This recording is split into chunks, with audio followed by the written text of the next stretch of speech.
ಉಜಿರೆಯಲ್ಲಿರುವ ಮಹೇಶ್ ಶೆಟ್ಟಿ ತಿಮರೋಡಿ ನಿವಾಸದಲ್ಲಿ ಎಸ್ಐಟಿ ಅಧಿಕಾರಿಗಳು ಶೋಧವನ್ನು ನಡೆಸಿದ್ದು ಈ ವೇಳೆ 3 ತಲ್ವಾರ್ ಸಿಕ್ಕಿದೆ. ಇದು ಭಾರೀ ಅಚ್ಚರಿಗೆ ಕಾರಣವಾಗಿದೆ. ಅಲ್ಲದೆ ಅಧಿಕಾರಿಗಳು ತಿಮರೋಡಿ ಪತ್ನಿ, ಮಗಳ ಮೊಬೈಲ್ ಫೋನ್ಗಳನ್ನು ಸೀಸ್ ಮಾಡಿದ್ದಾರೆ. ಧರ್ಮಸ್ಥಳದ ವಿರುದ್ಧ ಸಂಚು ನಡೆಸೋದಕ್ಕೆ ಮುಂದಾಗಿದ್ದ ಗ್ಯಾಂಗ್ ಜೊತೆಗಿರುವ ನಂಟಿನ ಕೆಲ ದಾಖಲೆ ಪತ್ರಗಳನ್ನು ಎಸ್ಐಟಿ ಅಧಿಕಾರಿಗಳು ವಶಕ್ಕೆ ಪಡೆದಿದ್ದಾರೆ. ಕಳೆದ 2 ದಿನಗಳಿಂದ ಎಸ್ಐಟಿ ತಿಮರೋಡಿ ಮನೆ ಮೇಲೆ ದಾಳಿ ನಡೆಸಿದ್ರು. ಮಹೇಶ್ ಶೆಟ್ಟಿ ತಿಮರೋಡಿ ಮಾತ್ರ ಈವರೆಗೆ ಪತ್ತೆಯಾಗಿಲ್ಲ.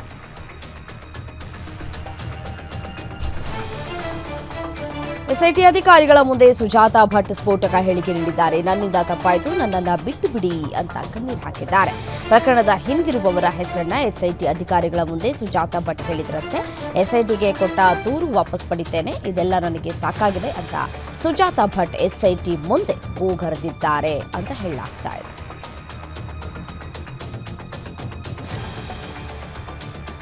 ಅನನ್ಯ ಭಟ್ ನನ್ನ ಮಗಳು ಅಂತ ಸುಳ್ಳು ಹೇಳಿ ರಾಜ್ಯಾದ್ಯಂತ ಭಾನಗಡಿ ಸೃಷ್ಟಿಸಿದಂತಹ ಹಿರಿಯ ಮಹಿಳೆ ಸುಜಾತಾ ಭಟ್ ರವರಿಗೆ ತಮ್ಮ ತಪ್ಪಿನ ಅರಿವು ಈಗ ಆದಂತೆ ಕಾಣಿಸ್ತಾ ಇದೆ. ಕಳೆದ 2 ದಿನಗಳಿಂದ ಎಸ್ಐಟಿ ಅಧಿಕಾರಿಗಳು ವಿಚಾರಣೆಯನ್ನು ನಡೆಸ್ತಾ ಇದ್ದು ಸುಳ್ಳಜ್ಜಿ ಫುಲ್ ದಂಡ ಹೊಡೆದಿದ್ದಾರೆ.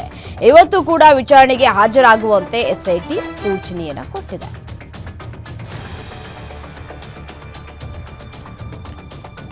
ಎಐ ವಿಡಿಯೋಗಳ ಕ್ರಿಯೇಟರ್ ರಾತ್ರೋರಾತ್ರಿ ಫೇಮಸ್ ಆಗಿರೋ ಯೂಟ್ಯೂಬರ್ ಸಮೀರ್ ಬಂಡವಾಳ ದಿನಕ್ಕೊಂದು ಬಯಲಾಗ್ತಾ ಇದೆ.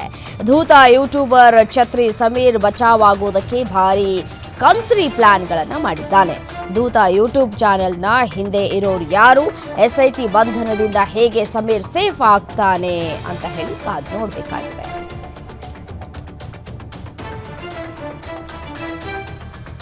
ಮಂಗಳೂರಿನ ಕಂಕನವಾಡಿ ಬಳಿ 2022ರಲ್ಲಿ ಆಟೋ ರಿಕ್ಷಾದಲ್ಲಿ ಸಂಭವಿಸಿದ ಕುಕ್ಕರ್ ಬಾಂಬ್ ಸ್ಫೋಟ ಪ್ರಕರಣಕ್ಕೆ ಜಾರಿ ನಿರ್ದೇಶನಾಲಯ ಎಂಟ್ರಿಯನ್ನು ಕೊಟ್ಟಿದೆ. ಬೆಂಗಳೂರಿನ ಪರಪ್ಪನಗ್ರಹಾರ ಜೈಲಿನಲ್ಲಿರೋ ಶಂಕಿತ ಉಗ್ರ ಆರೋಪಿ ಶಾರಿಕ್ನನ್ನ ಇಡಿ ಅಧಿಕಾರಿಗಳು ವಿಚಾರಣೆಯನ್ನು ನಡೆಸಿದ್ದಾರೆ. ಅಕ್ರಮ ಹಣ ಸಂದಾಯ ಸಂಬಂಧ ಮಾಹಿತಿ ಸಂಗ್ರಹಿಸಿದ್ದು ಐಸಿಸ್ ಸಂಘಟನೆಯ ಹಣಕಾಸು ವ್ಯವಹಾರ ಮತ್ತು ಕ್ರಿಪ್ಟೋ ಕರೆನ್ಸಿ ಮೂಲದ ಹಣದ ವರ್ಗಾವಣೆಯನ್ನು ಇಡಿ ಪತ್ತೆ ಹಚ್ಚುತ್ತಾ ಇದೆ. ಆರೋಪಿಗಳ ಬ್ಯಾಂಕ್ ಖಾತೆಗಳನ್ನು ಜಪ್ತಿ ಮಾಡಲಾಗಿದೆ.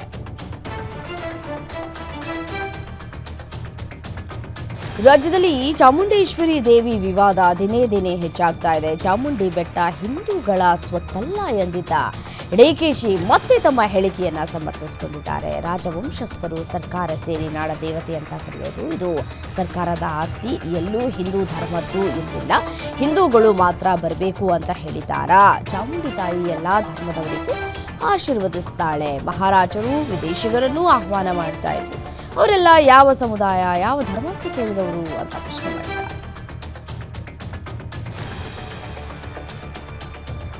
ರಾಜ್ಯದಲ್ಲಿ ಭಾನು ಮುಸ್ತಾಕರಿಂದ ದಸರಾ ಉದ್ಘಾಟನೆ ವಿಚಾರಕ್ಕೆ ಆಕ್ರೋಶ ಹೆಚ್ಚಾಗ್ತಾ ಇದ್ದು ಚಾಮುಂಡೇಶ್ವರಿ ದೇವಿ ಬಗ್ಗೆ ಡಿಕೆಶಿ ಹೇಳಿಕೆ ಉರಿಯೋ ಬೆಂಕಿಗೆ ತುಪ್ಪವನ್ನ ಸುರಿದಂತೆ ಕಾಣಿಸ್ತಾ ಇದೆ. ಇನ್ನು ಚಾಮುಂಡಿ ಬೆಟ್ಟ ಹಿಂದೂಗಳ ಸ್ವತ್ತಲ್ಲ ಎಂಬ ಡಿಕೆಶಿ ಹೇಳಿಕೆ ಕಾಂಗ್ರೆಸ್ ಹಾಗೂ ಬಿಜೆಪಿ ನಾಯಕರ ವಾಕ್ ಸಮರಕ್ಕೆ ಕಾರಣವಾಗಿದೆ. ಇದು ಸರ್ಕಾರದ ಆಸ್ತಿ, ಎಲ್ಲೂ ಹಿಂದೂ ಧರ್ಮದ್ದು ಅಂತ ಹೇಳಿಲ್ಲ ಅಂತ ಸಮರ್ಥಿಸಿಕೊಂಡಿದ್ದಾರೆ. ಶಿವಮೊಗ್ಗದಲ್ಲಿ ಬಿಜೆಪಿ ಶಾಸಕ ಎಸ್ಎಂ ಚನ್ನಬಸಪ್ಪ ಆಕ್ರೋಶವನ್ನು ಹೊರಹಾಕಿದ್ದು ಇದು ಹಿಂದೂ ಸಮಾಜಕ್ಕೆ ಮಾಡ್ತಾ ಇರುವ ಅಪಮಾನ ಅಂತ ಆಕ್ರೋಶವನ್ನು ವ್ಯಕ್ತಪಡಿಸಿದ್ದಾರೆ. ಕರ್ನಾಟಕ ರಾಜ್ಯ ಸರ್ಕಾರ ನಿರೀಕ್ಷೆಯಂತೆ ರಾಜ್ಯದಲ್ಲಿ ಪರಿಶಿಷ್ಟ ಜಾತಿಯ 101 ಜಾತಿಗಳಿಗೆ ಶೇಕಡಾ 17 ಮೀಸಲಾತಿಯನ್ನು ಹಂಚಿಕೆ ಮಾಡಿದೆ. ಒಳ ಮೀಸಲಾತಿ ಹಂಚಿಕೆ ಮಾಡಿ ರಾಜ್ಯ ಸರ್ಕಾರ ಇದೀಗ ಸಮಾಜ ಕಲ್ಯಾಣ ಇಲಾಖೆಯ ಮೂಲಕ ಆದೇಶ ಹೊರಡಿಸಿದೆ. ನೇಮಕಾತಿ ಬಡ್ತಿಗೆ ಅವಕಾಶ ನೀಡುವ ಮೂಲಕ ದಲಿತ ಸಮುದಾಯಕ್ಕೆ ಸರ್ಕಾರ ಗಿಫ್ಟ್ ನೀಡಿದೆ.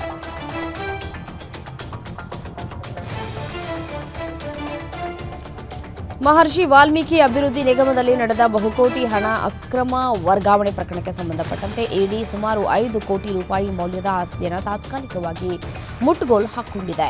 ಈ ಪ್ರಕರಣದಲ್ಲಿ ಭಾಗಿಯಾಗಿದ್ದಾರೆ ಎನ್ನಲಾದ ನೆಕ್ಕುಂಟಿ ನಾಗರಾಜ್, ಚಂದ್ರಮೋಹನ್, ಗೋಲಪಲ್ಲಿ ಕಿಶೋರ್ ರೆಡ್ಡಿ ಮತ್ತು ಯಟಕೇರಿ ಸತ್ಯನಾರಾಯಣ ಅವರಿಗೆ ಸೇರಿದ ಆಸ್ತಿಗಳನ್ನು ಜಪ್ತಿ ಮಾಡಲಾಗಿದೆ ಅಂತ ಇಡಿ ಅಧಿಕೃತವಾಗಿ ಹೇಳಿಕೊಂಡಿದೆ.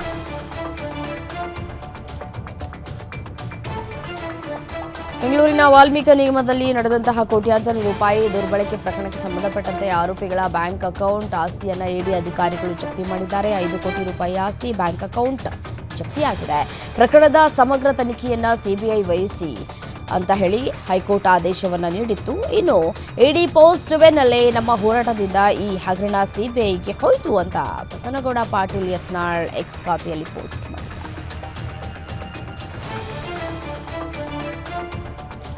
ಧರ್ಮಸ್ಥಳ ಕ್ಷೇತ್ರವನ್ನೇ ಬೆಚ್ಚಿ ಬಿಡಿಸಿದಂತಹ ಶವಗಳ ರಹಸ್ಯ ಪ್ರಕರಣದ ನಂತರ ರಾಜಕೀಯ ಉದ್ವಿಗ್ನತೆ ತೀವ್ರಗೊಂಡಿದೆ.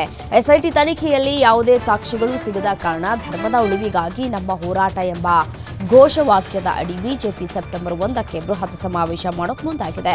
ಈ ಮೂಲಕ ರಾಜ್ಯ ಸರ್ಕಾರ ಕಿವಿ ಹಿಂಡೋದಕ್ಕೆ ಪ್ಲಾನ್ ನಡೀತಾ ಇದೆ. ಬೃಹತ್ ಸಮಾವೇಶ ಮಾಡಿ 1 ಲಕ್ಷಕ್ಕೂ ಹೆಚ್ಚು ಜನರನ್ನ ಸೇರಿಸೋದಕ್ಕೆ ನಿರ್ಧರಿಸಿರುವಂತಹ ಬಿಜೆಪಿ ಪ್ರಕರಣವನ್ನ ಎಸ್ಐಟಿಯಿಂದ ಎನ್ಐಎಗೆ ಹಸ್ತಾಂತರಿಸಬೇಕು ಅಂತ ಹೇಳಿ ಆಗ್ರಹ ಮಾಡೋದಕ್ಕೆ ಹೊರಟಿದೆ.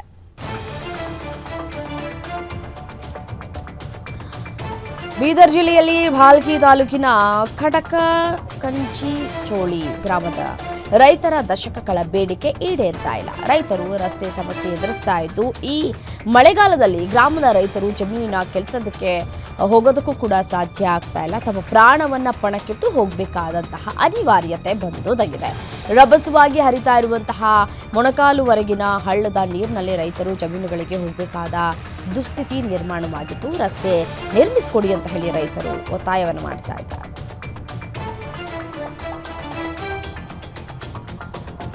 ಹಬ್ಬದ ದಿನವೇ ಮಹಿಳೆಯೊಬ್ಬರು ಮನೆಯಲ್ಲೇ ನೇಣು ಬಿಗಿದುಕೊಂಡು ಆತ್ಮಹತ್ಯೆಯನ್ನು ಮಾಡಿಕೊಂಡಿರುವ ಘಟನೆ ಚಾಮರಾಜನಗರ ಜಿಲ್ಲೆ ಕೊಳ್ಳೇಗಾಲ ತಾಲೂಕಿನ ಮದುವಿನಹಳ್ಳಿಯಲ್ಲಿ ನಡೆದಿದೆ. 34 ವರ್ಷದ ರಶ್ಮಿ ಆತ್ಮಹತ್ಯೆಗೆ ಶರಣಾಗಿದ್ದು, ಅವರ ಸಾವಿಗೆ ನಿಖರ ಕಾರಣ ತಿಳಿದು ಬಂದಿಲ್ಲ. ಮೃತ ಮಹಿಳೆ ರಶ್ಮಿ 2 ಮಕ್ಕಳನ್ನ ಬಿಟ್ಟು ಆತ್ಮಹತ್ಯೆಯನ್ನು ಮಾಡಿಕೊಂಡಿದ್ದಾರೆ. ಸ್ಥಳಕ್ಕೆ ಕೊಳ್ಳೇಗಾಲ ಗ್ರಾಮಾಂತರ ಪೊಲೀಸರು ಭೇಟಿ ನೀಡಿ ಪರಿಶೀಲನೆ ನಡೆಸಿದ್ದಾರೆ.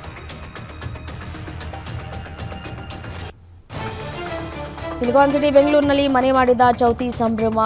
ಬೆಂಗಳೂರಿನ ಹಲವು ಕೆರೆಗಳಲ್ಲಿ ಸಾರ್ವಜನಿಕರು ಗಣೇಶ ಮೂರ್ತಿ ವಿಸರ್ಜನೆಯನ್ನು ಮಾಡಿದ್ದಾರೆ. ಬೆಂಗಳೂರಿನ ಯಡಿಯೂರು ಕೆರೆ, ಸಾಗಿ ಟ್ಯಾಂಕ್, ಹಲ್ಸೂರು, ಹೆಬ್ಬಾಳ ಕೆರೆಗಳಲ್ಲಿ ಗಣೇಶ ವಿಸರ್ಜನೆ ಮಾಡಿ ಸಂಭ್ರಮಿಸಿದರು.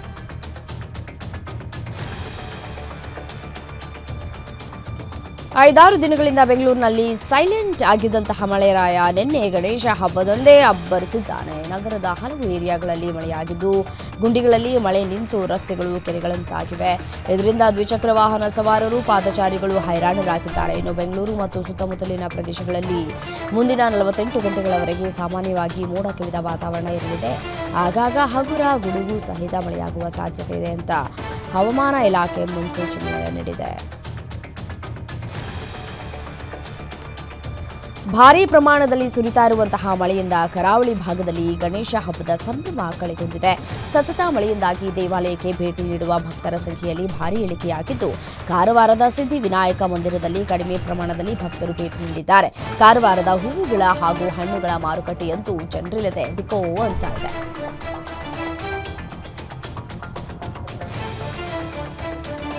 ಕೃಷ್ಣಾ ನದಿ ಅಬ್ಬರಕ್ಕೆ ಕುರಿ ಹಾಗೂ ಮೇಕೆಗಳು ನದಿಯಲ್ಲಿ ಕೊಚ್ಚಿ ಹೋಗಿರುವ ಘಟನೆ ಯಾದಗಿರಿ ಜಿಲ್ಲೆಯ ಹುಣಸಗಿ ತಾಲೂಕಿನ ಜುಮ್ಮಲಾಪುರ ತಾಂಡಾದಲ್ಲಿ ನಡೆದಿದೆ. ಗುರುನಾಥ ಹಾಗೂ ಲಾಲಪ್ಪ ಎಂಬುವರಿಗೆ ಸೇರಿದ ಮೇಕೆಗಳನ್ನು ಮೇಯಿಸೋದಕ್ಕೆ ಹೋದಾಗ ನೀರು ಕುಡಿಯೋದಕ್ಕೆ ನದಿಗೆ ಇಳಿದಿದ್ವು. ಈ ವೇಳೆ ಮೇಕೆಗಳು ಕೊಚ್ಚಿ ಹೋಗಿವೆ. ನಾರಾಯಣಪುರ ಪೊಲೀಸ್ ಠಾಣಾ ವ್ಯಾಪ್ತಿಯಲ್ಲಿ ಘಟನೆ ನಡೆದಿದೆ.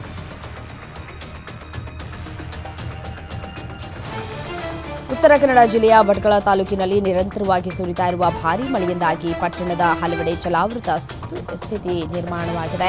ರಾಷ್ಟ್ರ ಹೆದ್ದಾರಿ ಹಾಗೂ ರಾಜ್ಯ ಹೆದ್ದಾರಿಯ ಕೆಲವು ಭಾಗಗಳಲ್ಲಿ ನೀರು ತುಂಬಿಕೊಂಡಿದ್ದು, ವಾಹನ ಸಂಚಾರಕ್ಕೆ ತೊಂದರೆಯಾಗಿದೆ. ಮಾರುಕಟ್ಟೆ ಪ್ರದೇಶಗಳು, ವಸತಿ ಪ್ರದೇಶಗಳು ಹಾಗೂ ಕಡಿಮೆ ಎತ್ತರದ ಪ್ರದೇಶಗಳಲ್ಲಿ ಮಳೆಯ ನೀರು ಹರಿದು ಮನೆಗಳಿಗೆ ನೀರು ನುಗ್ಗಿರುವಂತಹ ವರದಿಗಳು ಲಭ್ಯವಾಗ್ತಾ ಇದೆ. ಹವಾಮಾನ ಇಲಾಖೆ ಮುಂದಿನ ಗಂಟೆಗಳಲ್ಲಿ ಕೂಡ ಮಳೆಯಾಗುವ ಸಾಧ್ಯತೆ ಇದೆ ಅಂತ ಹೇಳಿ ಮುನ್ಸೂಚನೆಯನ್ನು ಕೂಡ ಕೊಟ್ಟಿದೆ.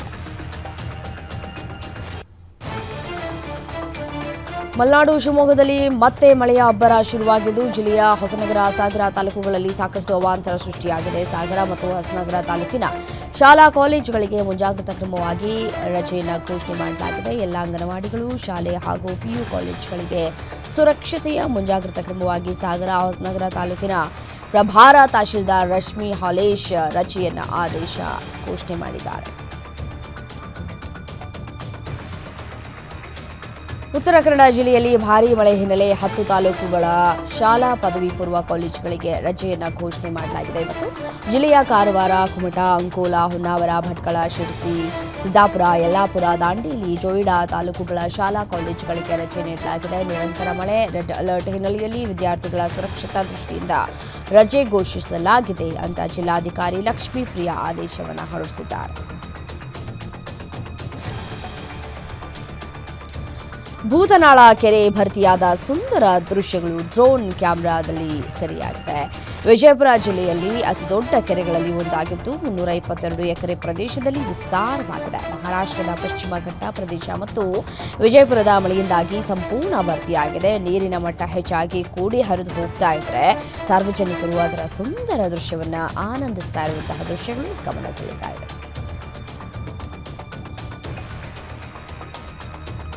ಬಂಗಾಳ ಕೊಲ್ಲಿಯಲ್ಲಿ ವಾಯುಭಾರ ಕುಸಿತವಾಗಿರುವ ಹಿನ್ನೆಲೆಯಲ್ಲಿ ರಾಜ್ಯದ ಹಲವೆಡೆ ಆಗಸ್ಟ್ 31ರವರೆಗೆ ಭಾರೀ ಮಳೆಯಾಗುವ ಸಾಧ್ಯತೆ ಇದೆ ಅಂತ ಹವಾಮಾನ ಇಲಾಖೆ ಮುನ್ಸೂಚನೆ ಕೊಟ್ಟಿದೆ.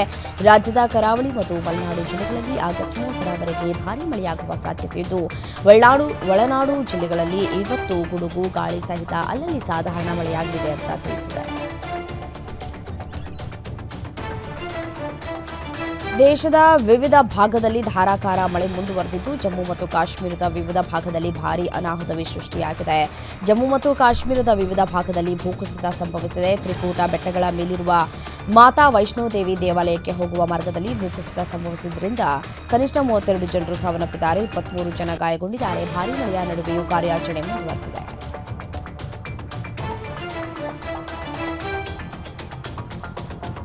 ಜಮ್ಮು ಮತ್ತು ಕಾಶ್ಮೀರದ ವೈಷ್ಣೋದೇವಿ ಯಾತ್ರೆ ಮಾರ್ಗದಲ್ಲಿ ಸಂಭವಿಸಿದಂತಹ ಭೀಕರ ಭೂಕುಸಿತದಲ್ಲಿ ಮೃತಪಟ್ಟವರ ಸಂಖ್ಯೆ 30ಕ್ಕೆ ಏರಿಕೆಯಾಗಿದೆ. ಸದ್ಯ ವೈಷ್ಣೋದೇವಿ ಯಾತ್ರೆ ಸ್ಥಗಿತಗೊಳಿಸಲಾಗಿದೆ. ರಕ್ಷಣಾ ಕಾರ್ಯಾಚರಣೆ ಪ್ರಗತಿಯಲ್ಲಿದೆ. ಜಮ್ಮು ಮತ್ತು ಕಾಶ್ಮೀರದಲ್ಲಿ 22 ರೈಲುಗಳ ಸಂಚಾರ ರದ್ದಾಗಿದೆ. ವಿದ್ಯುತ್ ಕಂಬಗಳು ಮತ್ತು ಮೊಬೈಲ್ ಟವರ್ಗಳಿಗೆ ಹಾನಿಯಾಗಿರುವುದರಿಂದ ದೂರ ಸಂಪರ್ಕ ಸೇವೆಗಳು ಸ್ಥಗಿತವಾಗಿವೆ.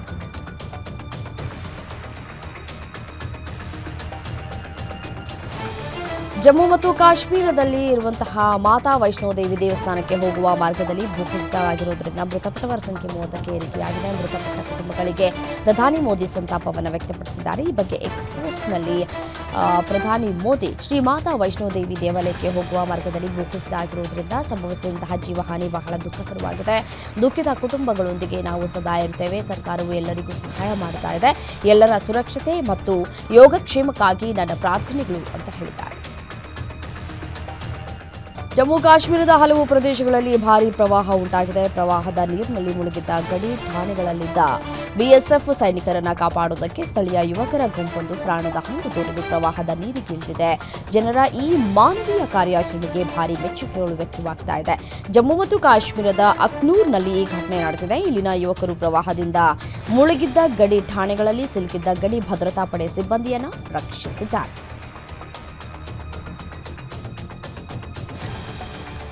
ಕಣಿವೆ ರಾಜ್ಯ ಜಮ್ಮು ಮತ್ತು ಕಾಶ್ಮೀರ ಸೇರಿದಂತೆ ಉತ್ತರ ಭಾರತದ ಹಲವು ರಾಜ್ಯಗಳು ಮಳೆ ಮತ್ತು ಮೇಘಸ್ಫೋಟಕ್ಕೆ ತತ್ತರಿಸಿವೆ. ಪಂಜಾಬ್ನ ಮಾಧೋಪುರ ಪ್ರಧಾನ ಕಚೇರಿ ಕಟ್ಟಡದಲ್ಲಿ ಸಿಲುಕಿದ್ದ 22 ಸಿಆರ್ಪಿಎಫ್ ಸಿಬ್ಬಂದಿ 3 ನಾಗರಿಕರನ್ನ ಸೇನಾ ಹೆಲಿಕಾಪ್ಟರ್ನಲ್ಲಿ ಕಾರ್ಯಾಚರಣೆ ಮಾಡುವುದರ ಮೂಲಕ ರಕ್ಷಣೆ ಮಾಡಲಾಗಿದೆ.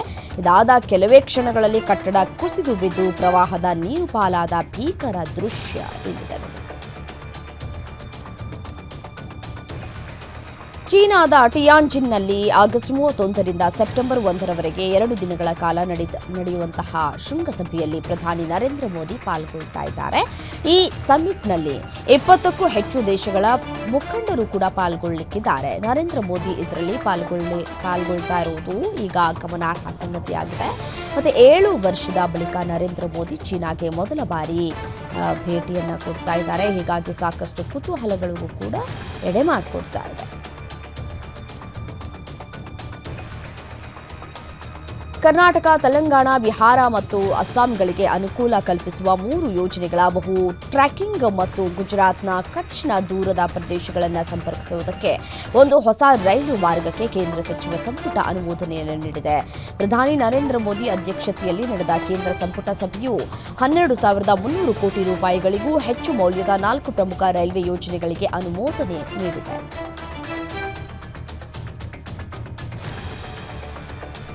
ಬಿಹಾರದಲ್ಲಿ ನಡೆದ ಚುನಾವಣಾ ರ್ಯಾಲಿಯಲ್ಲಿ ಪ್ರಧಾನಿ ಮೋದಿ, ಕೇಂದ್ರ ಗೃಹ ಸಚಿವ ಅಮಿತ್ ಶಾ ವಿರುದ್ಧ ತೀವ್ರ ವಾಗ್ದಾಳಿ ನಡೆಸಿದ ಕಾಂಗ್ರೆಸ್ ಸಂಸದ ರಾಹುಲ್ ಗಾಂಧಿ ಮತಚೋರಿ ಮೊದಲು ಗುಜರಾತ್ ರಾಜ್ಯದಲ್ಲಿ ಪ್ರಾರಂಭವಾಯಿತು. 2014ರ ನಂತರ ಬಿಜೆಪಿ ಅದನ್ನು ರಾಷ್ಟ್ರಮಟ್ಟಕ್ಕೆ ತಂದಿತು ಅಂತ ಆರೋಪಿಸಿದ್ದಾರೆ. ಗುಜರಾತ್ ಮಾದರಿಯ ಮತಕಳ್ಳತನದ ಮಾಡೆಲ್ ಅನುಸರಿಸಿ ಬಿಜೆಪಿ ಜನರ ಮತಗಳನ್ನು ಕದಿಯುವ ಮೂಲಕವೇ ಚುನಾವಣೆಗಳನ್ನು ಗೆಲ್ತಾ ಇದೆ ಅಂತ ರಾಹುಲ್ ಗಾಂಧಿ ಟೀಕಿಸಿದ್ದಾರೆ. ಅನಿರೀಕ್ಷಿತ ಭೌಗೋಳಿಕ ರಾಜಕೀಯ ವಾತಾವರಣದ ದೃಷ್ಟಿಯಿಂದ ಅಲ್ಪಾವಧಿಯ ಸಂಘರ್ಷದಿಂದ ಹಿಡಿದು 5 ವರ್ಷಗಳ ಯುದ್ಧದವರೆಗೆ ಎಲ್ಲಾ ರೀತಿಯ ಭದ್ರತಾ ಸವಾಲುಗಳಿಗೆ ಸಿದ್ಧರಾಗಿರಬೇಕು ಅಂತ ರಕ್ಷಣಾ ಸಚಿವ ರಾಜನಾಥ್ ಸಿಂಗ್ ಹೇಳಿದ್ದಾರೆ. ಆರ್ಮಿ ವಾರ್ ಕಾಲೇಜ್ನಲ್ಲಿ ನಡೆದ ಯುದ್ಧ ಕುರಿತ ಸಂವಾದ ಕಾರ್ಯಕ್ರಮದಲ್ಲಿ ಮಾತನಾಡಿದ ಅವರು, ಭಾರತವು ಯಾರ ಭೂಮಿಯನ್ನು ಬಯಸುವುದಿಲ್ಲ, ಆದರೆ ತನ್ನ ಪ್ರಾದೇಶಿಕ ಸಮಗ್ರತೆ ರಕ್ಷಿಸುವುದಕ್ಕೆ ಯಾವುದೇ ಹಂತಕ್ಕೆ ಹೋಗೋದಕ್ಕೂ ಕೂಡ ಸಿದ್ಧವಾಗಿದೆ ಅಂತ ಹೇಳಿದ್ದಾರೆ. ದೆಹಲಿಯಲ್ಲಿ ನಡೀತಾ ಇರುವಂತಹ ಆರ್ಎಸ್ಎಸ್ನ ಶತಮಾನೋತ್ಸವ ಆಚರಣೆಯಲ್ಲಿ ಆರ್ಎಸ್ಎಸ್ ಮುಖ್ಯಸ್ಥ ಮೋಹನ್ ಭಾಗವತ್ ದೇವಾಲಯಗಳು, ನೀರು ಮತ್ತು ಸ್ಮಶಾನದ ನಡುವೆ ಯಾವುದೇ ವ್ಯತ್ಯಾಸ ಇರಬಾರದು, ಹಿಂದುತ್ವ ಎಂದರೇನು ಅಂತ ಸಂಕ್ಷಿಪ್ತವಾಗಿ ಹೇಳುವುದಾದರೆ ಸತ್ಯ ಮತ್ತು ಪ್ರಾಮಾಣಿಕತೆ ಅಂತ ಹೇಳಬಹುದು. ನಮ್ಮ ಹಿಂದೂಸ್ತಾನದ ಗುರಿ ಲೋಕ ಕಲ್ಯಾಣ ಅಂತ ಹೇಳಿದ್ದಾರೆ. ಇತರ ಧರ್ಮಗಳ ಬಗ್ಗೆ ಕೆಟ್ಟದಾಗಿ ಮಾತನಾಡುವುದು ಧರ್ಮವಲ್ಲ, ಆರ್ಎಸ್ಎಸ್ನಂತೆ ಯಾರೂ ವಿರೋಧವನ್ನ ಎದುರಿಸಿಲ್ಲ ಅಂತ ಹೇಳಿದ್ದಾರೆ.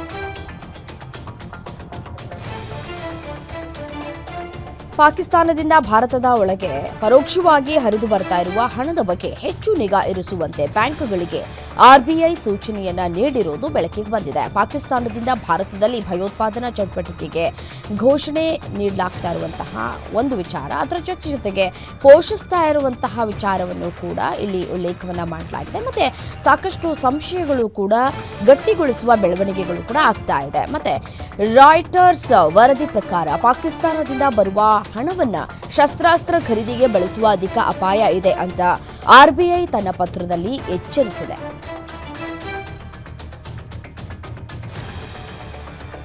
ಮಹಾರಾಷ್ಟ್ರದ ಪಾಲ್ವಾರ್ ಜಿಲ್ಲೆಯ ವಿರಾರ್ನಲ್ಲಿ 13 ವರ್ಷದ ಅಕ್ರಮ ಸೇತುವೆಯ ಒಂದು ಭಾಗ ಕುಸಿದು ಅಪಾರ್ಟ್ಮೆಂಟ್ನ ಒಂದು ಭಾಗವು ಕುಸಿದು ಬಿದ್ದಿದೆ. ಈ ಘಟನೆಯಲ್ಲಿ ತನ್ನ ಮೊದಲ ಹುಟ್ಟುಹಬ್ಬ ಆಚರಿಸಿಕೊಳ್ತಾ ಇದ್ದಂತಹ 1 ವರ್ಷದ ಹೆಣ್ಣು ಮಗು, ಆಕೆಯ ತಾಯಿ ಕೂಡ ಸಾವನ್ನಪ್ಪಿದ್ದಾರೆ. ಅವಶೇಷಗಳ ಅಲ್ಲಿ ಒಂದು ಕಡೆ ಬರ್ತ್ಡೇ ಸಂಭ್ರಮಾಚರಣೆಯನ್ನ ಡ್ರೆಸ್ನಲ್ಲೇ ಇದ್ದಂತಹ ಪುಟ್ಟ ಕಂದವನನ್ನ ಶವವನ್ನ ಕೂಡ ಹೊರಗೆ ತೆಗೆಯಲಾಗಿದೆ. ಮಗುವಿನ ಶವವನ್ನ ಹೊರತೆಗೆಯುವಾಗ ಸ್ಥಳೀಯರು ಹಾಗೂ ರಕ್ಷಣಾ ಸಿಬ್ಬಂದಿ ಕೂಡ ಭಾವುಕರಾಗಿದ್ದಾರೆ.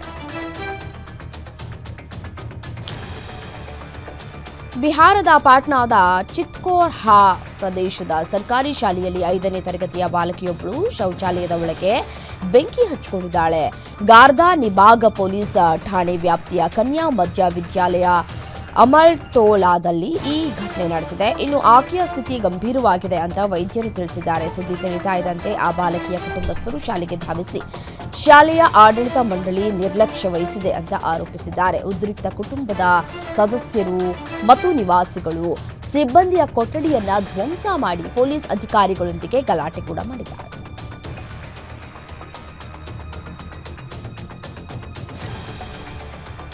ಉದಯಪುರದಲ್ಲಿ 55 ವರ್ಷದ ಮಹಿಳೆಯೊಬ್ಬರು 17ನೇ ಮಗುವಿಗೆ ಜನ್ಮ ನೀಡಿದ್ದಾರೆ. ರೇಖಾ ಗಾಲ್ಬೇಲಿಯಾ ಎಂಬ ಮಹಿಳೆ ಈ ಹಿಂದೆ 16 ಮಕ್ಕಳಿಗೆ ಜನ್ಮವನ್ನು ನೀಡಿದ್ರು. ಆದರೆ ಆಕೆಯ 4 ಪುತ್ರರು ಮತ್ತು ಒಬ್ಬ ಮಗಳು ಹುಟ್ಟಿದ ಕೂಡಲೇ ಮೃತಪಟ್ಟಿದ್ದಾರೆ.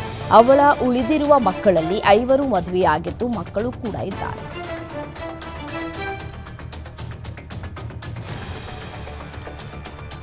ದ್ವಿಚಕ್ರ ವಾಹನದ ಬಾಕ್ಸ್ನಲ್ಲಿ ಇಟ್ಟಿದ್ದಂತಹ ಸುಮಾರು 80,000 ಹಣವಿದ್ದಂತಹ ಚೀಲ ನಾಪತ್ತೆಯಾಗಿದೆ ಅಂತ ವ್ಯಕ್ತಿ ಚಿಂತಿತನಾಗಿರುವಂತೆಯೇ ಮೇಲಿಂದ ಕೋತಿಯೊಂದು ಹಣದ ಸುರಿಮಳೆಯನ್ನ ಸುರಿಸಿರುವ ಘಟನೆ ಉತ್ತರ ಪ್ರದೇಶದ ಔರಯ್ಯ ಜಿಲ್ಲೆಯಲ್ಲಿ ನಡೆದಿದೆ. ಕೋತಿಯೊಂದು ಬೈಕ್ನ ಬಾಕ್ಸ್ನಲ್ಲಿ ಇಟ್ಟಿದ್ದಂತಹ 80,000 ರೂಪಾಯಿ ನಗದನ್ನ ಕಿತ್ಕೊಂಡು ಮರದ ಮೇಲೆ ಏರಿ ಆ ನೋಟುಗಳನ್ನ ಕೆಳಕ್ಕೆ ಎಸೆದಿದೆ. ಈ ವೇಳೆ ಕೋತಿ ಎಸೆದ ಹಣವನ್ನ ಆರಿಸಿಕೊಳ್ಳುವುದಕ್ಕೆ ಜನರು ಮುಗಿ ಬೀಳ್ತಾ ಇರುವ ವಿಡಿಯೋ ವ್ಯಾಪಕವಾಗಿ ವೈರಲ್ ಆಗಿದೆ.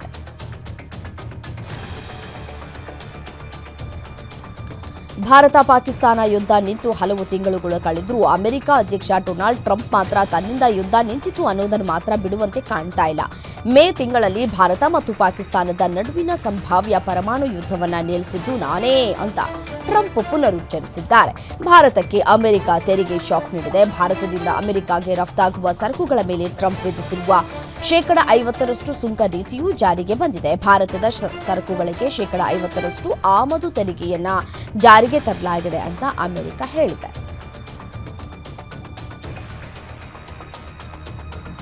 ದಕ್ಷಿಣ ಗಾಜಾದ ಆಸ್ಪತ್ರೆಯ ಮೇಲೆ ಇಸ್ರೇಲ್ ನಡೆಸಿದ ವೈಮಾನಿಕ ದಾಳಿಯಲ್ಲಿ 5 ಪತ್ರಕರ್ತರ ಹತ್ಯೆಯನ್ನ ಭಾರತ ಆಘಾತಕಾರಿ ಮತ್ತು ತೀವ್ರ ವಿಷಾದಕರ ಘಟನೆ ಅಂತ ಆತಂಕವನ್ನ ವ್ಯಕ್ತಪಡಿಸಿದೆ. ಸಂಘರ್ಷ ವಲಯಗಳಲ್ಲಿ ನಾಗರಿಕ ಜೀವಹಾನಿಯ ವಿರುದ್ಧದ ತನ್ನ ನಿಲುವನ್ನ ಭಾರತ ಪುನರುಚ್ಚರಿಸಿದೆ. ಮೊನ್ನೆ ಸೋಮವಾರ ಖಾನ್ ಯೂನಿಸ್ನಲ್ಲಿರುವ ನಾಸರ್ ಆಸ್ಪತ್ರೆಯ ಮೇಲೆ ಇಸ್ರೇಲ್ ಪಡೆಗಳು ನಡೆಸಿದಂತಹ ವೈಮಾನಿಕ ದಾಳಿಯಲ್ಲಿ ಮೃತಪಟ್ಟ 21 ಜನರಲ್ಲಿ 5 ಪತ್ರಕರ್ತರು ಮೃತಪಟ್ಟಿದ್ದರು. ತಾವಿ ನದಿಯಲ್ಲಿ ಪ್ರವಾಹ ಉಂಟಾಗುವ ಸಾಧ್ಯತೆ ಹೆಚ್ಚಿದ್ದು, ಉತ್ತರ ರಾಜ್ಯಗಳಲ್ಲಿ ನಿರಂತರ ಮಳೆಯಾಗ್ತಾ ಇರುವುದರಿಂದ ಪ್ರಮುಖ ಅಣೆಕಟ್ಟುಗಳಿಂದ ಹೆಚ್ಚುವರಿ ನೀರನ್ನು ಬಿಡುಗಡೆ ಮಾಡಲಾಗ್ತಾ ಇದೆ ಅಂತ ಭಾರತ ಪಾಕಿಸ್ತಾನಕ್ಕೆ ಹೊಸ ಎಚ್ಚರಿಕೆಯನ್ನು ನೀಡಿದೆ. ವಿದೇಶಾಂಗ ಸಚಿವಾಲಯದ ಮೂಲಕ ಪಾಕಿಸ್ತಾನಕ್ಕೆ ಕಳುಹಿಸಲಾದ ಎಚ್ಚರಿಕೆಯನ್ನ ಮಾನವೀಯ ಆಧಾರದ ಮೇಲೆ ನೀಡಲಾಗಿದೆ ಅಂತ ಮೂಲಗಳು ತಿಳಿಸಿವೆ. ತಾವಿ ನದಿ ಹಿಮಾಲಯದಲ್ಲಿ ಹುಟ್ಟಿ ಜಮ್ಮು ವಿಭಾಗದ ಮೂಲಕ ಹಾದು ಹೋಗಿ ಪಾಕಿಸ್ತಾನದ ಚೆನಾಬ್ಗೆ ಸೇರುತ್ತೆ.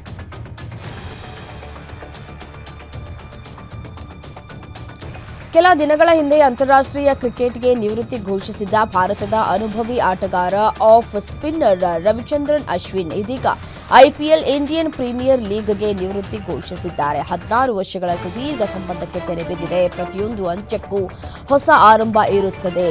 ಐಪಿಎಲ್ ಕ್ರಿಕೆಟಿಗನಾಗಿ ನನ್ನ ಸಮಯ ಇಂದು ಕೊನೆಗೊಳ್ತಾ ಇದೆ ಅಂತ ರವಿಚಂದ್ರನ್ ಅಶ್ವಿನ್ ಅವರು ಸೋಷಿಯಲ್ ಮೀಡಿಯಾದಲ್ಲಿ ಪೋಸ್ಟ್ ಮಾಡಿದ್ದಾರೆ. ಮುಂಬರುವ ಏಷ್ಯಾ ಕಪ್ ಟೂರ್ನಿಗೂ ಮುನ್ನ ಭಾರತ ತಂಡದ ಮಧ್ಯಮ ಕ್ರಮಾಂಕದ ಬ್ಯಾಟ್ಸ್ಮನ್ ರಿಂಕು ಸಿಂಗ್ ಭರ್ಜರಿ ಫಾರ್ಮ್ಗೆ ಮರಳಿದ್ದಾರೆ. ಪ್ರಸ್ತುತ ನಡೀತಾ ಇರುವಂತಹ ಯುಪಿ ಪ್ರೀಮಿಯರ್ ಲೀಗ್ ಟೂರ್ನಿಯಲ್ಲಿ ಸ್ಫೋಟಕ ಬ್ಯಾಟಿಂಗ್ ನಡೆಸ್ತಾ ಇದ್ದಾರೆ.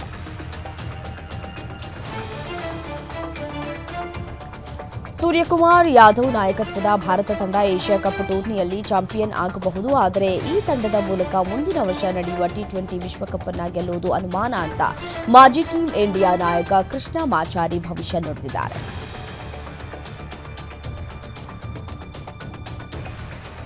2025ರ ಏಷ್ಯಾ ಕಪ್ಗೆ ಕೆಲವೇ ವಾರಗಳ ಮೊದಲು ಟೀಂ ಇಂಡಿಯಾದ ಪ್ರಮುಖ ಪ್ರಾಯೋಜಕತ್ವದಿಂದ ಡ್ರೀಮ್ 11 ನಿರ್ಗಮಿಸಿರುವುದು ಭಾರತೀಯ ಕ್ರಿಕೆಟ್ ನಿಯಂತ್ರಣ ಮಂಡಳಿಯನ್ನ ಇಕ್ಕಟ್ಟಿಗೆ ಸಿಲುಕಿಸಿದೆ. ಇದರ ಮಧ್ಯೆ ಸಾಮಾಜಿಕ ಜಾಲತಾಣಗಳಲ್ಲಿ ಸುದ್ದಿಯೊಂದು ವೈರಲ್ ಆಗ್ತಾ ಇದೆ. ಇದರಲ್ಲಿ ಪಾನ್ ಮಸಾಲಾ ಬಿಸಿಸಿಐನ ಹೊಸ ಪ್ರಾಯೋಜಕತ್ವ ಎನ್ನಲಾಗ್ತಾ ಇದೆ.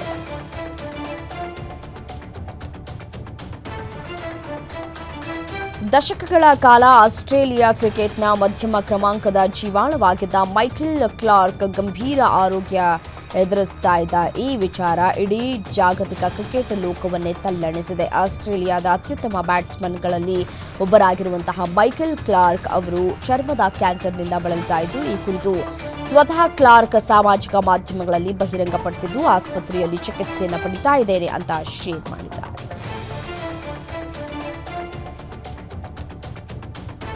ವಿನಯ್ ರಾಜ್ಕುಮಾರ್, ಅದಿತಿ ಪ್ರಭುದೇವ, ನಿಶಾ ರವಿಕೃಷ್ಣನ್ ನಟಿಸಿರುವ ಕೀರ್ತಿ ಕೃಷ್ಣ ನಿರ್ದೇಶನದ ಅಂದೊಂದಿತ್ತು ಕಾಲ ಸಿನಿಮಾ ನಾಳೆ ಬಿಡುಗಡೆಯಾಗಲಿದೆ. ಸದ್ಯ ಗೌರಿ ಗಣೇಶ ಹಬ್ಬದಂದು ಅಂದೊಂದಿತ್ತು ಕಾಲ ಚಿತ್ರತಂಡ ಹಬ್ಬವನ್ನು ಅದ್ಧೂರಿಯಾಗಿ ಆಚರಣೆ ಮಾಡಿದೆ. ಪೂಜೆ ಮಾಡಿ ಸಿನಿಮಾ ಸಕ್ಸಸ್ ಆಗಲಿ ಅಂತ ಸ್ಟ್ರಾಂಗ್ ಆಗಿ ವರ ಕೇಳಿದ್ದಾರೆ. ಇದೇ ವೇಳೆ ಟ್ರೆಡಿಷನಲ್ ಲುಕ್ನಲ್ಲಿ ಅದಿತಿ, ವಿನಯ್ ಮತ್ತೆ ಕೀರ್ತಿ ಗಮನವನ್ನು ಸೆಳೆದಿದ್ದಾರೆ. ಪ್ರವೀಣ್ ಶೆಟ್ಟಿ, ರೇಷಿಕಾ ನಾಯಕ್ ಅಭಿನಯಿಸಿ ಸುರಾಗ್ ನಿರ್ದೇಶನ ಮಾಡಿರೋ ನಿದ್ರಾದೇವಿ ನೆಕ್ಸ್ಟ್ ಡೋರ್ ಚಿತ್ರ ಸೆಪ್ಟೆಂಬರ್ 12ಕ್ಕೆ ಬಿಡುಗಡೆಯಾಗ್ತಾ ಇದೆ. ಸದ್ಯ ಚಿತ್ರದ ಹಾಡೊಂದನ್ನು ಸೋನು ನಿಗಮ್ ಹಾಡಿದ್ದು, ಅದನ್ನು ರೀಪ್ಲೇಸ್ ಮಾಡಬೇಕು ಅಂತ ಚಿತ್ರತಂಡ ನಿರ್ಧರಿಸಿತ್ತು. ಆದರೆ ಫಿಲ್ಮ್ ಚೇಂಬರ್ ಸಲಹೆ ಮೇರೆಗೆ ಸೋನು ನಿಗಮ್ ಧ್ವನಿ ಆ ಹಾಡಿಗೆ ಒಪ್ಪಿದೆ. ಹೀಗಾಗಿ ಸೋನು ಅವರ ಧ್ವನಿಯಲ್ಲೇ ಈ ಹಾಡು ಥಿಯೇಟರ್ನಲ್ಲೂ ರಿಲೀಸ್ ಆಗುತ್ತೆ ಅಂತ ನಿರ್ಮಾಪಕ ಜೈರಾಮ್ ಮಾಹಿತಿಯನ್ನು ಹಂಚಿಕೊಂಡಿದ್ದಾರೆ.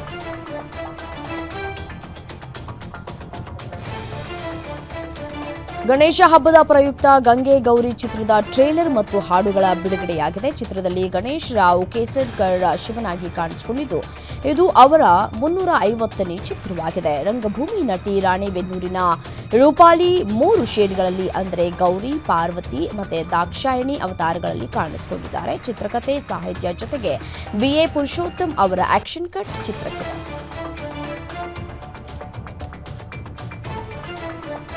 ಮದುವೆ ಸಂಭ್ರಮದಲ್ಲಿರುವ ಆಂಕರ್ ಅನುಶ್ರೀ ಮನೆಯಲ್ಲಿ ಸಂಭ್ರಮ ಕಳೆಗಟ್ಟಿದೆ. ಎಲ್ಲ ಶಾಸ್ತ್ರಗಳನ್ನ ಕುಟುಂಬಸ್ಥರು ಆಪ್ತರ ಸಮ್ಮುಖದಲ್ಲಿ ಸಡಗರದಿಂದ ಮಾಡಲಾಗ್ತಾ ಇದೆ. ಇದೀಗ ಅನುಶ್ರೀ ಹಳದಿ ಶಾಸ್ತ್ರದ ವಿಡಿಯೋ ಹರಿದಾಡ್ತಾ ಇದೆ.